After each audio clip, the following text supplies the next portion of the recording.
ખેડાના સુપ્રસિદ્ધ યાત્રાધામ ડાકોર મંદિર તરફથી આપવામાં આવતી ભોજન પ્રસાદી કરવામાં આવી છે બંધ, કારણ કે ઈરાન ઇઝરાયલ યુદ્ધને કારણે કોમર્શિયલ ગેસ સિલિન્ડરની અછત છે.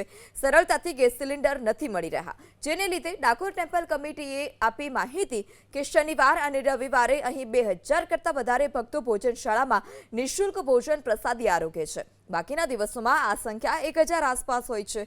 પણ હાલ જે રીતે કોમર્શિયલ ગેસ સિલિન્ડરની અછત છે તે જોતા ભોજનશાળા ચલાવવી મુશ્કેલ છે. જો સિલિન્ડર મળે તો જ ભોજનશાળા કાર્યરત રહી શકે છે.